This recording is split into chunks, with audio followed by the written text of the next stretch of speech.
Right, take two. To copy the link now.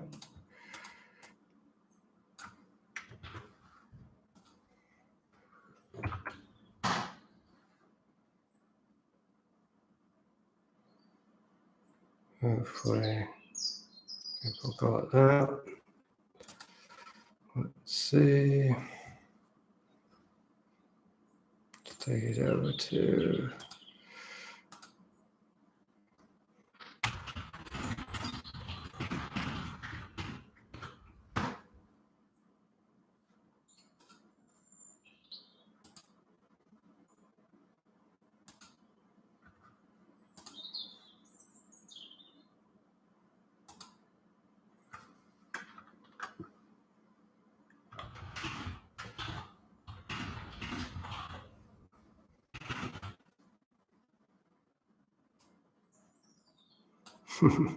that's crazy.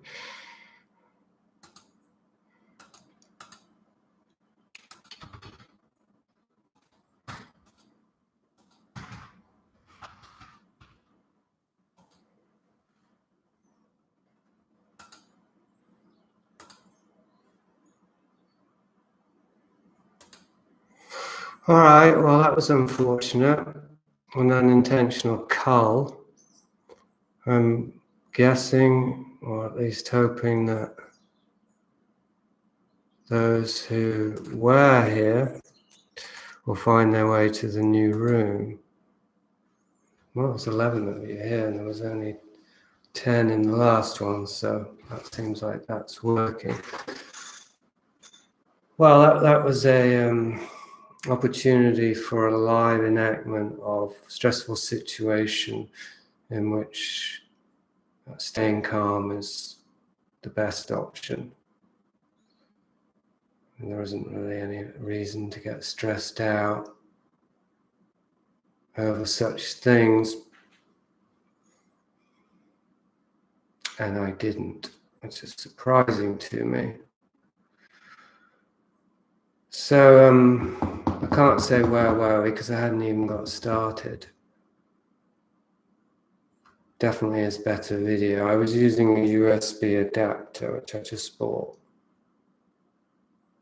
And then once I took it out and put the camera in directly to the desktop, there was no way to get it back. Which wouldn't happen on Zoom. Now, I'm not an advocate of Zoom, but I am what's the opposite of an advocate? An accuser of YouTube. And I only use YouTube for specific purposes. And as a way to reach people that I can't reach any other way, apparently.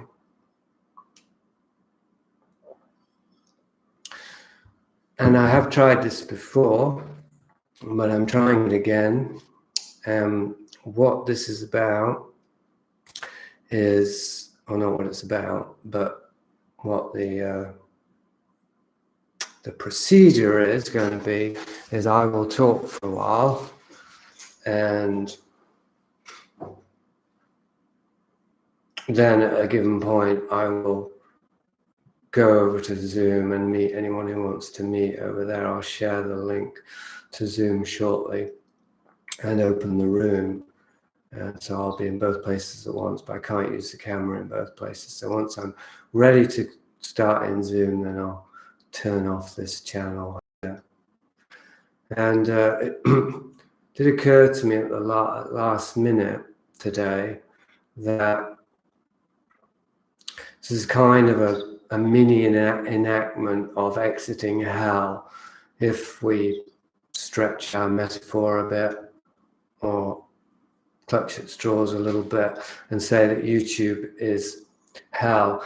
Well, I don't think that's such a stretch, because YouTube is Google, and Google is the artificial intelligence program, one of its many tentacles. So it's not really such a stretch. Yes, I have tried Odyssey, but let's not get caught in the details. I've actually found out I can just upload videos straight to my website because I have the plugin and I pay for Jetpack. So I'm going to be doing that generally in future. I'm not going to use any second party. Why does it go from first party straight to third party? I don't know. Anyway, so it's not such a stretch to say that YouTube represents hell. Here we are. It would be a stretch to say that Zoom is that much better and certainly anywhere close to natural format, but let's just look at it as an exit. It's just the doorway. It's not what's on the other side in this metaphor. So the Zoom meeting isn't really going to necessarily get you where I'm hoping to get you. Very unlikely that it will, but at least it will be an opportunity to make a decision, make a seemingly autonomous choice to leave one context and enter willingly into another context from YouTube.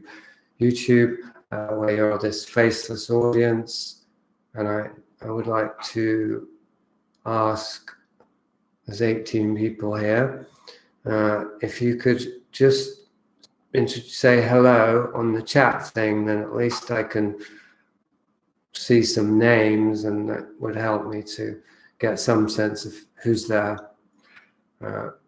If I know anyone, it will definitely give me a sense. If I don't really know anyone, that doesn't give me much, but gives me something to work with.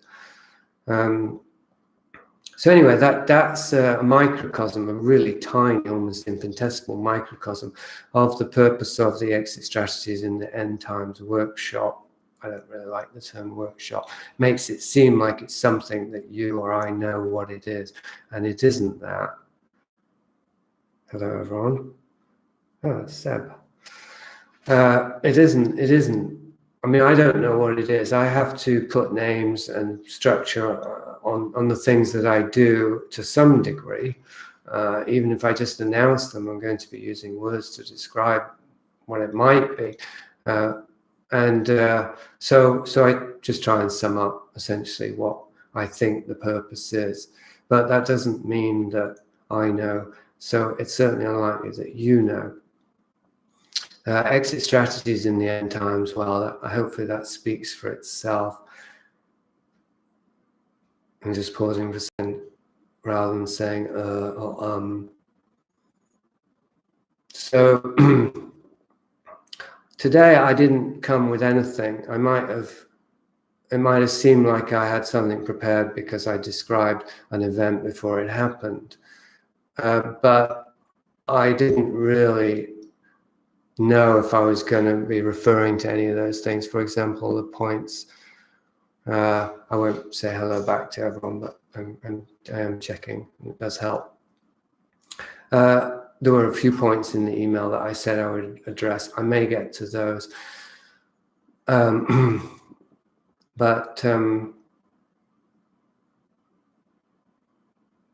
Well, today I thought, I'm pretty much near the last minute, I decided or realized, take your pick, if you think you have autonomy or not, that I would come less prepared than ever before. I would come visibly unprepared.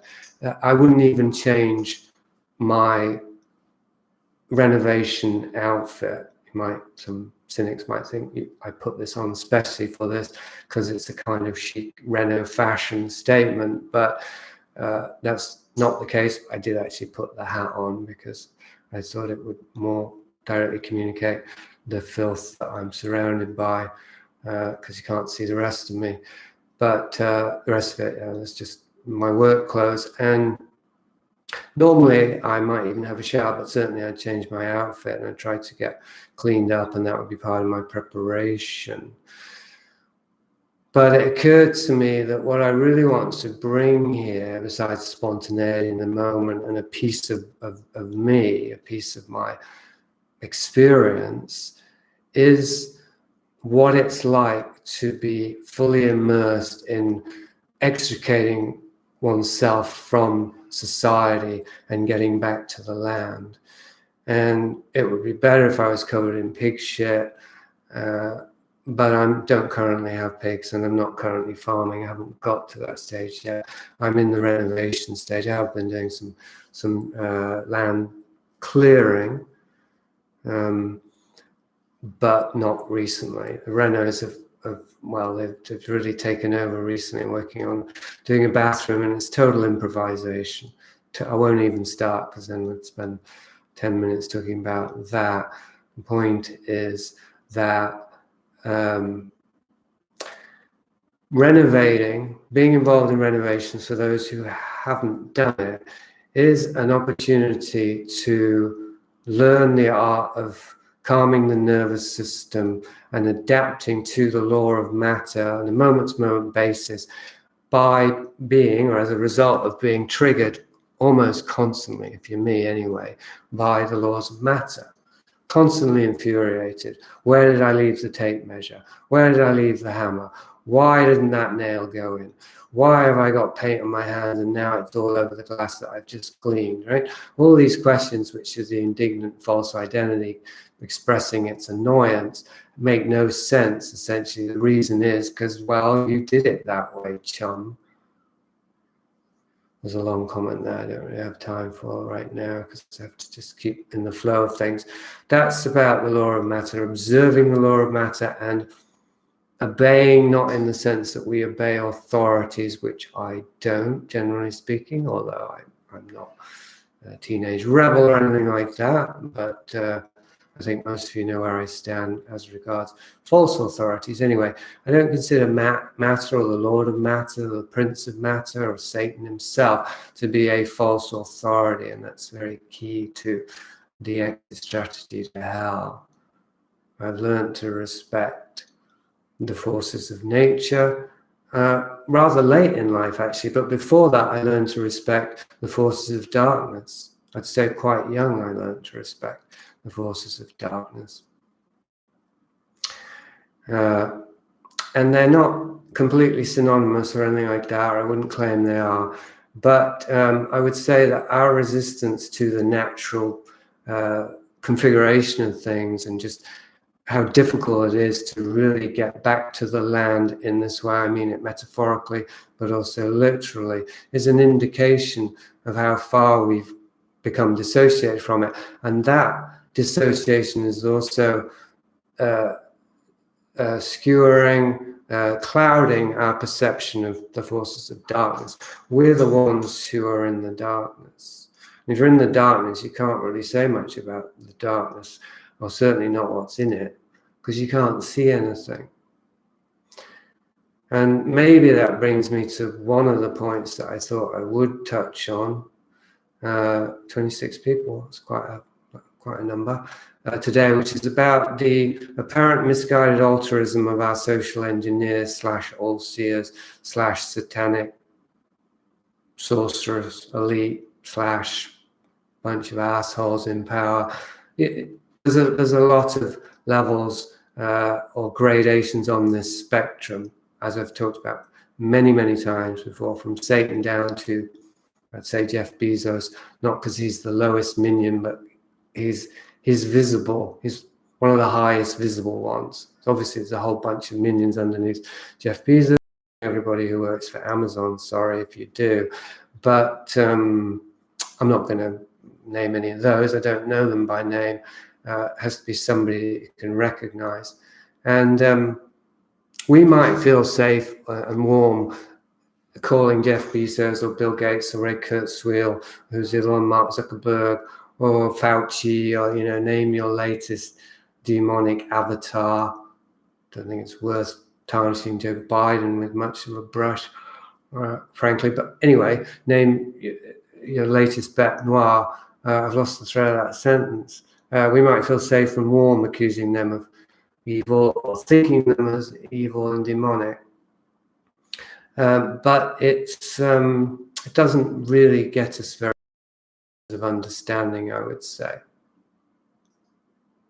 Recognizing malevolence at work doesn't necessarily extend to assigning malevolence to particular players or participants. I mean, if we're going to engage with them, sure. If we're going to research them, as I did Crowley and Vice of Kings, then yes, by all means, find the way to identify the depth of malevolence of a given case study and a way to better understand the nature of society and your own psyche. But otherwise, I'd say malevolence is more about the results. It's not even about the acts themselves. It's about what's the results. What do these agendas, or what do these actions or these decisions bring about? And if it's something that's wholly bad and there really isn't any silver lining, then we can say that there's malevolence at work. It's come through various agencies and channels, but it's come from somewhere else. And if we trace it far enough back, we may end up with the big cheese himself. And then we got to get biblical about it and say that Satan's doing his job. It's a dirty job, but he's the only one who can do it. Anyway, so that's the deep background, or the deep, more philosophical context for the possibility that what we're seeing now with mass propaganda and brainwashing and the luring of hundreds of thousands, if not millions, if not billions, in fact, the last theme's the most accurate, billions of hapless, unthinking, often well-intentioned individuals, bodies, that are just looking for a piece of the pie and a safe place to be and some sort of happiness, I presume, one way or another. Again, I lost the thread of that sentence. That those engineering that harvest of attention and that snaring of the life force may have good intentions. In fact, I think it's safe to say that they do have good intentions. And yeah, so I don't think it's really helpful to stop at the level of greed and corruption and absolute power corrupting, because it's too easy to divorce ourselves from that and say, well, I don't have those patterns or those behavioral tendencies. If we look at it as somewhere between the opportunist elite and Satan himself, bringing about the harvest of revelation, the separating of the wheat from the chaff, or being instrumental in that process, then in that area in between, we have the possibility that the elite are practicing or administering over the centuries and certainly over the recent last few decades and years, a kind of artificial selection process, whereby those who are fooled and those who are lured by the temptation of convenience and the temptation of aligning with the power to feel safe, which is much deeper than just convenience, it's survival, misguided survival instinct, or the exploitation of the survival instinct, they're not going to make it. That there's a level of discernment that is required in order to navigate the gaslighting of planet Earth that seems to be designed for, and certainly leading to, a culling of the human to have the discernment, the adaptability, and the spirit, the life force, the energy to navigate that maze and make it through. That's what it looks like. And to me, it looks like it was intended that way. And I have to say, and this is hopefully we'll wind up this part of the thing I said I would talk about, that I do feel that way. I do feel that that's the way it is. And I'm not a Darwinian. I don't believe in natural selection and survival of the fittest, because those are tautologies, essentially. It's, but what's the quality that makes the fit to survive? Leonard Cohen line came to mind there. Love is the only engine of survival. That's Leonard Cohen. So it's probably not exactly true. He was probably in with the Sabbatean agenda. But I just wanted to bring it down all the way from the big picture of trying to understand what's happening, what's being administered here on a global scale, to how are we in our own hearts? Are we condemning the masses for their stupidity and their gullibility? Or are we at the very least thinking, well, they deserve what they get and the world or the earth will be better off without them? And if we are, do we have shame and guilt around that or not? Should we? These are questions worth asking.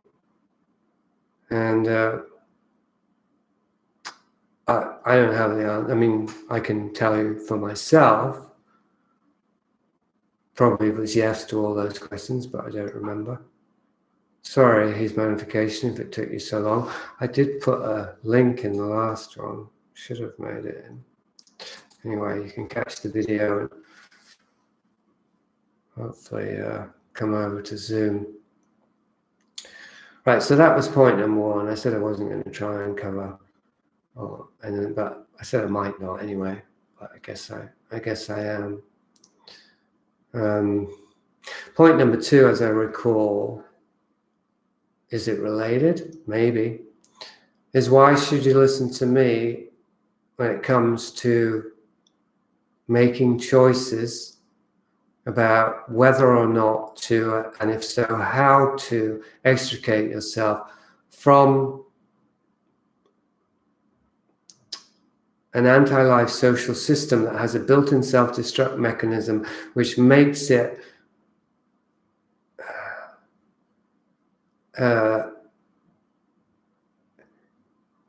it's permitted to continue.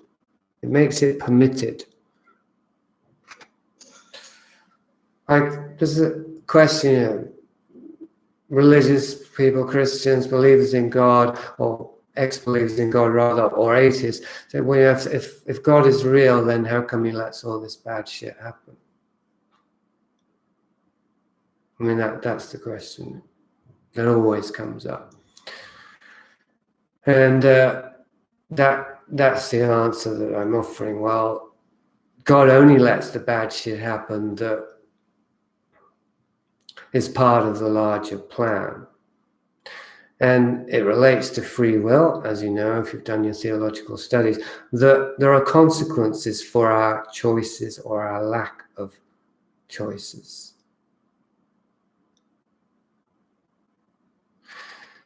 And essentially, paradox of fate and free will is that the only real choice is whether we will serve life or whether we will try and pursue our own interests. And so to really enter into the power of choice means relinquishing the illusion of having choice, recognizing that we've been programmed by the society that's destroying life, destroying the human form, trying to even destroy the planet, in order to replace it with a counterfeit. And it's being allowed to do so because the spirit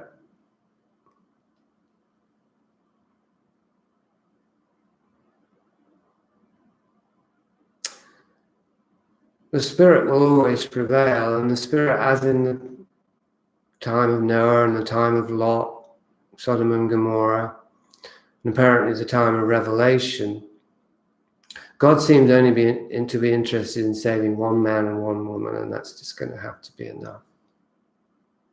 Why wouldn't it be enough if you're infinite and you can incarnate in anything that lives? A single incarnation is enough. So anyway, I didn't actually get to my point. Why listen to me about this? Well, the answer is you shouldn't really, but you're here.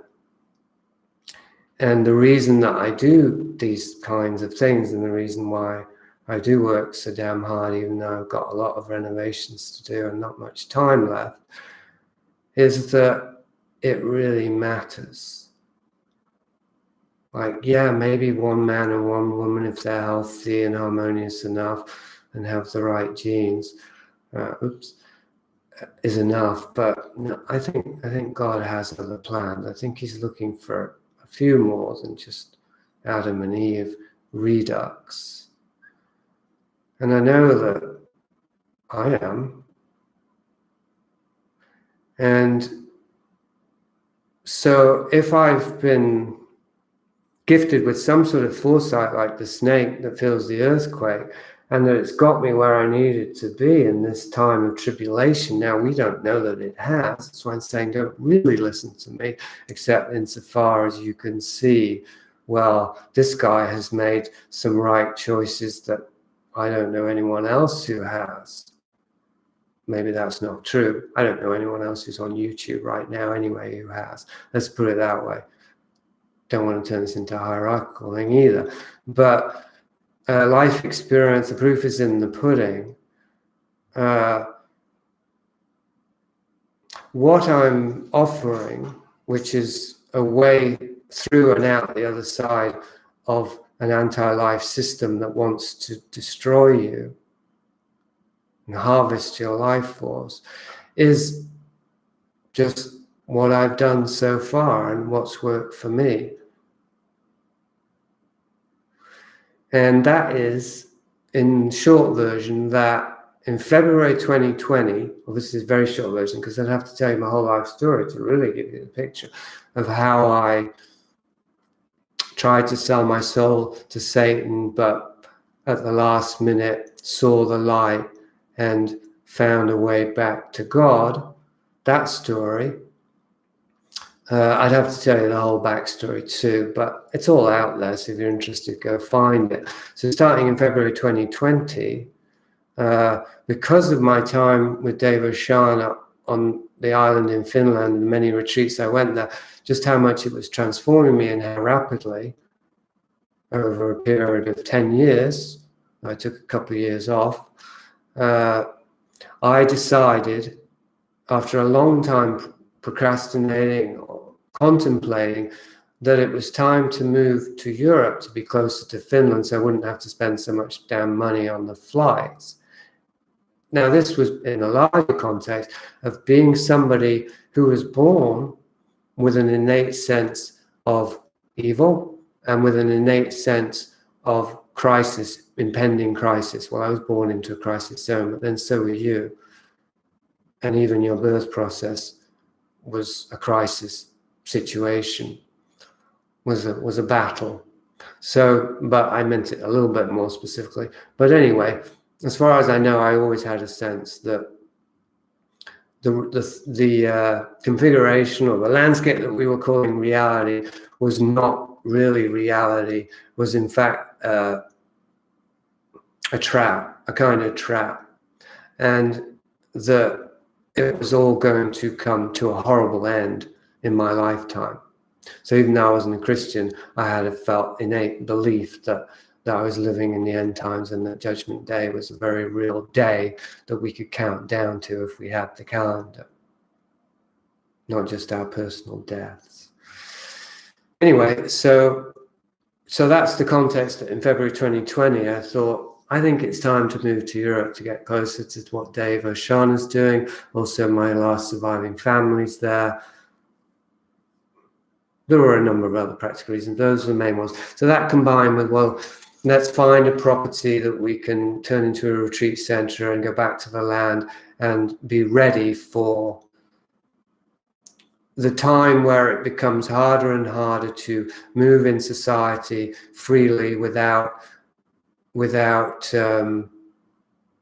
being under total surveillance and without being monitored and controlled in ways that are more and more invasive and intrusive, and eventually having to take the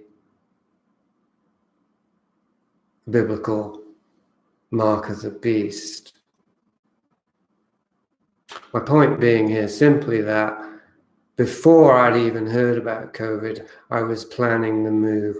And by the time I was acting on it, which was September, October 2020, first to come here and look for a place, and then December 2020 to move here in time for Brexit, the cutoff point, where as a British citizen, I would still be able to get Spanish residency before Brexit ended that privilege.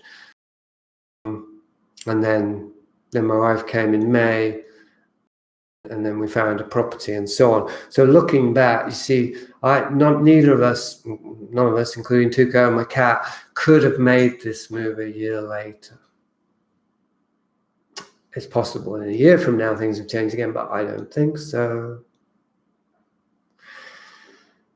And there are ways around it. I don't want to make this seem monolithic, because even the way I got here in December, I needed to do a little, I needed to use some martial arts, let's say, because I've never had a COVID test and I don't plan to ever have one. But in order to fly, even back in December 2020, you needed one. So there are ways. There are ways, and maybe there always will be for those who are in ... fill that in, fill in the gap, for those who have a mission that is essential enough to life that life provides a way for those missionaries.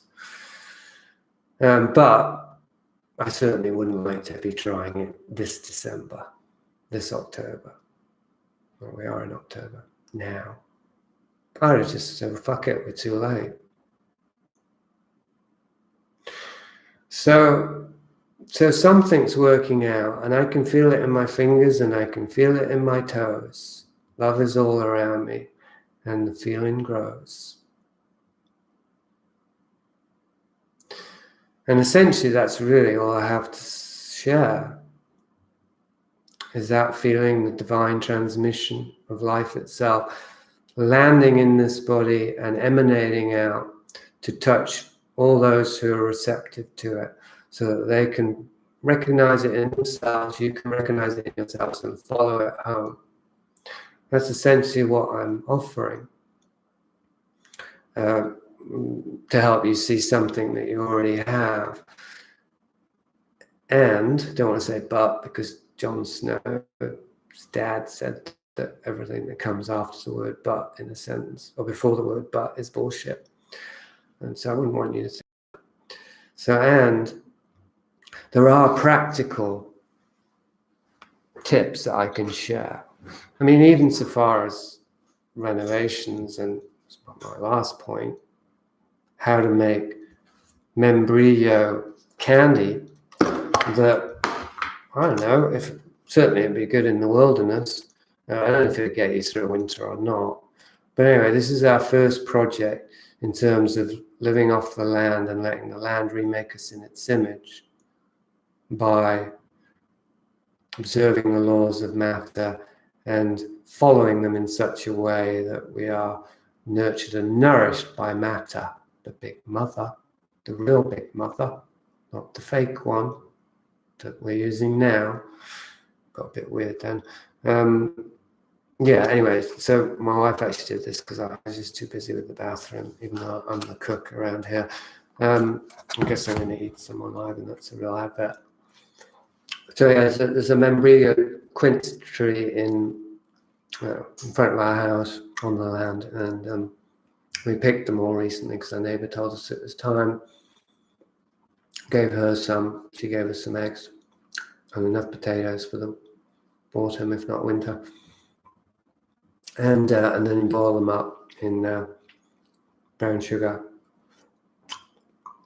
Well, I'm not going to give you the whole recipe, but it's very simple.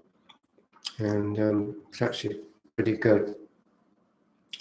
So, although I'm not actually living off the land in the strict sense of not needing any conveniences, I am on the way to that. It's 4:44. So, I think I've talked enough on YouTube. I knew that the problem today wouldn't be having things to say, but having too much to say. I knew that, because there is so much to say. What I'm going to do, what I'm doing right now is I'm opening the Zoom room, and then I'm going to put the link in there, And then I'm gradually going to phase out over here. I don't know how quickly, but yeah, I've got to find the link. There it is. I was lucky. I don't know how quickly, but well, it'll depend how quickly people come over here. Somebody's already there. That was quick. But this way, I can stay on YouTube until there's enough people in Zoom, and well, you can take your time, I suppose. I'll just take a second just to catch up on the comments, and it'll take more than a second, of course. Frenetic today, actually, even though I felt relaxed and happy. There's a little bit of freneticness. If you come into Zoom, be sure and mute yourself. Be sure and mute yourself. I'll have to make sure that happens.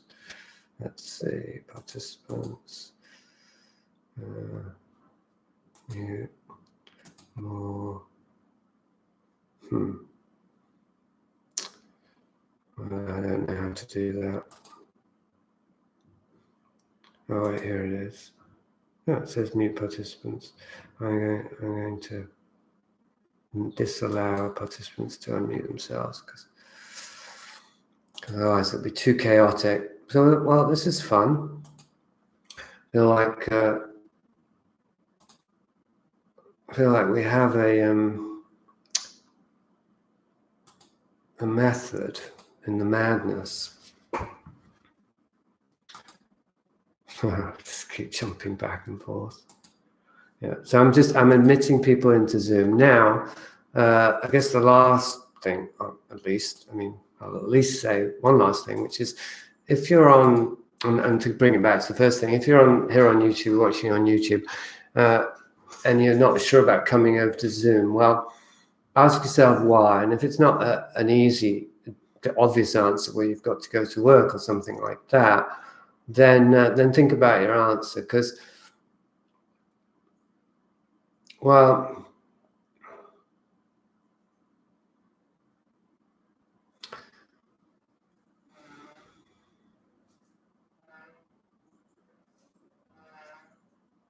there may be more than I made obvious or that I even know in the idea that it's a microcosm. Being willing to go from YouTube to Zoom. It just sounds like nothing to me, and I'm not an advocate of Zoom. I use it because I have to. But the difference is that it's interactive and I can see you. And then the other difference is that I do Zoom meets every week, and there's something about the inertia barrier. Once you've done it once, it becomes easy to do it again. And so I'm trying in my way to encourage you to make the tiny, tiny leap, even smaller than Neil Armstrong's fake moon landing. And that was pretty small for humanity and for Neil Armstrong. In my little way, I'm encouraging you to make that little tiny leap, so that you're making yourself available to something that might benefit and enrich your life. And of course, this is not entirely altruistic. I want to meet more people who aren't succumbing to the brainwashing and aren't lining up to be food, Soylent Green for a great big AI bot tin man that is just going to need constant oil on the blood of humans. It's a pretty grim place that we're in. And actually, I haven't really got doom and gloom today because, well, I hold back. I do. Maybe I shouldn't. But 1, 2, 3, 4, 5, 6 people on Zoom so far. I wonder if the people on Zoom can still hear me on YouTube. Can I ask them? Can you still hear me on YouTube?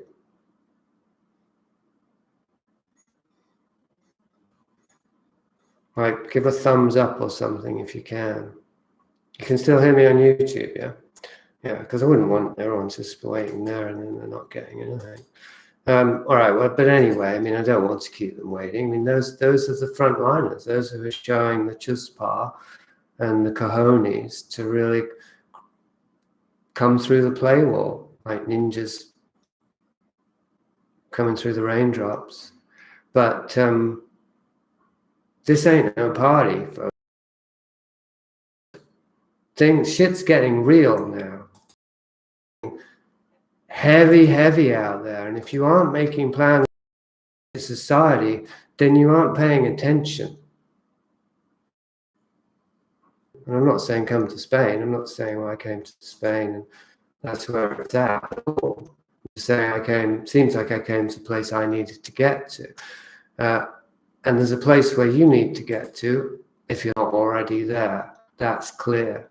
Maybe you're already there. But if you're dependent on society and can't see a way that within the next 2 to 5 years you won't be dependent on society, then you're not in the right place. End of message.